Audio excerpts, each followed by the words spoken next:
The Lord be with you. A reading from the Holy Gospel according to Luke.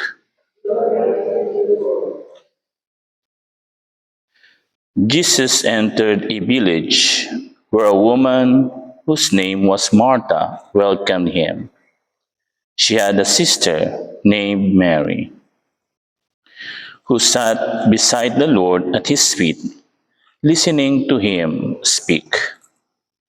Martha, burdened with much serving, came to him and said, Lord, do you not care that my sister has left me by myself to do the serving? Tell her to help me. The Lord said to her in reply, Martha, Martha, you are anxious and worried about many things. There is need of only one thing. Mary has chosen the better part, and it will not be taken from her. The Gospel of the Lord. Praise be Jesus and Mary. Mary has chosen the better part, and it will not be taken be taken from her. You know, why did Jesus said that what Mary chose cannot be taken from her? We will analyze in this 10 minutes perhaps. Why? No? Because as we know, no, those social work or apostolate no, has both natural and supernatural reason. No? For example, no, to clean the chapel, to build projects, to how do you call it, wash the dishes, cook foods. No, those things can be taken from us. One factors or element that will take those things are tadam, sickness. Diba?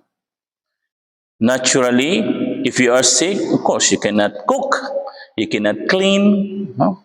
So it will be taken from you that that work, no? Just like what Martha is doing. Have you ever think or reflect if Martha was sick at that moment, can he serve the Lord? Of course not. No? Same thing in the supernatural order or spiritual, we can say even moral, no? Those works, apostolate or doings, no? For example, catechism, no? They are good, no? Please understand me. I'm not saying that they are bad. They are good in itself, but subalit datapwat bagamat pero, di ba? Those things, no? If we are not careful, no? No matter how holy and good it is, no? If it lacks what I forgot, Abbot Chetard said, no? The soul of the apostolate, if it lacks the soul of the apostolate, those things can be a open door for the evil one. No? Why? Because no, when we are already focused on those things, preaching, cooking, cleaning, no, and we forgot no, the importance of our spiritual life, no, our being Christian, most especially being religious, no, those apostolate, those good things can be used by the devil for us. Sabihin, uy sister, no? Ang dami mo pang estudyanteng tuturuan. No? Huwag kang umatin ng community prayer life. No? Maunawaan naman ng superior. Maunawaan naman ni Lord yan. No? Sige na, doon ka na lang sa project mo. Doon ka na lang sa pagmimisa sa labas. Total, para kay Lord naman yan, di ba? See? And yet, you are already what? Being guided, no, to your own ego. What will happen? Kita mo ako may gawa niyan. Kita mo ako nagganito yan. Kita mo akin yung ano na yan. See? Instead of leading people to God, you're leading people to yourself. No? That's the problem. No? I'm not saying it is bad, but if we are too much focused on these things without any more consideration to our spiritual life, particularly to our prayer life, to our sacramental life, no? Sometimes we are deluded and deceived by the devil that we are still working for the Blessed Mother, Bayan Bao, Saint Maximilian. But in reality, we are already doing it for ourselves. No? And you will see the consequences. No? When time comes, Sister, Father, Fra, assign ka na dun sa, ay hindi, dami kong gagawin dito. Ay hindi. No? Paano na yung mga batang tuturuan ko? See? Obedience already down. No? Why? Because it means that you're not doing it only appearance, leading it to the Lord, to the Blessed Mother. But in reality, in substance, it's already ego. It's already your own self-will. And obedience is the test. Obedience is the test that will lead you, if it is really authentic for the Lord, for the glory of God. No? See? It will be taken from you, those things, neither natural causes or supernatural. Let us go to Mary. No? Let us go to Mary. The natural part. No? You know, according to psychologists, no? Person who start their day with a prayer ends the day very well. No?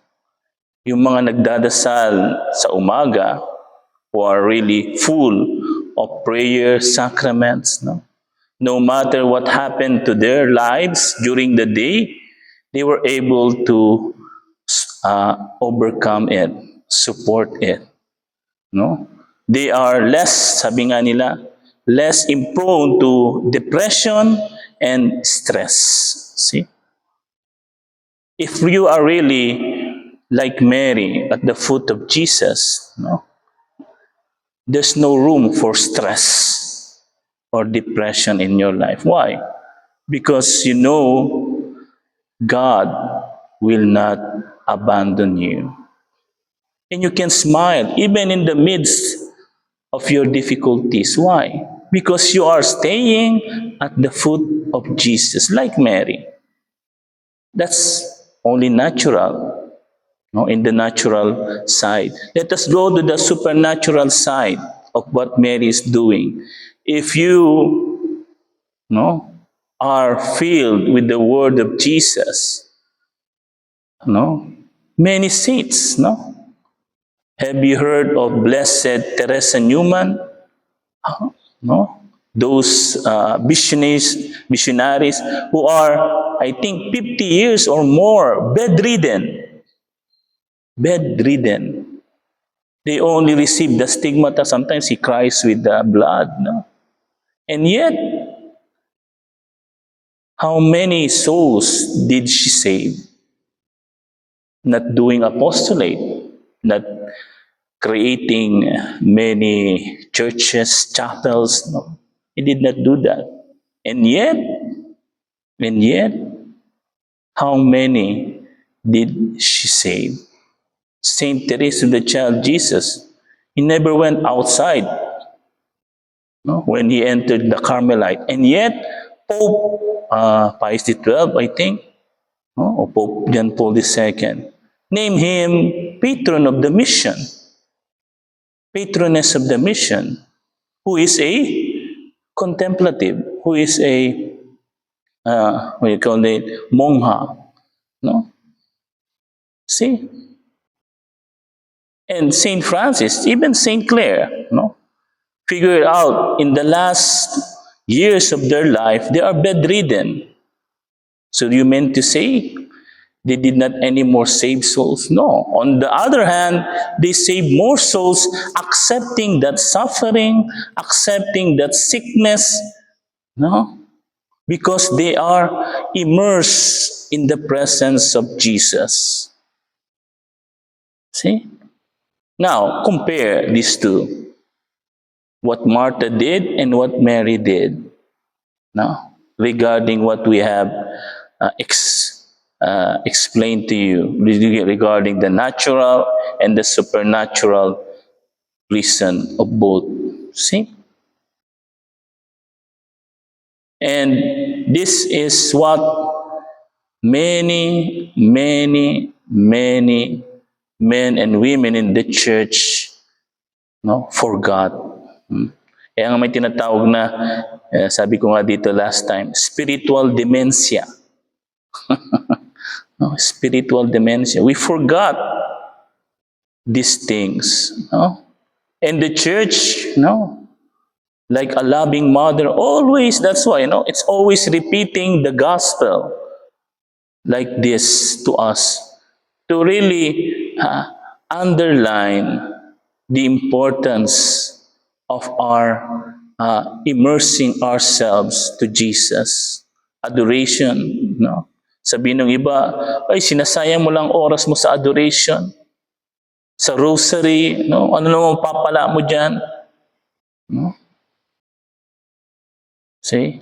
But sabi ko nga kagahapon dun sa homily, no? What do you experience when you pray the rosary? No?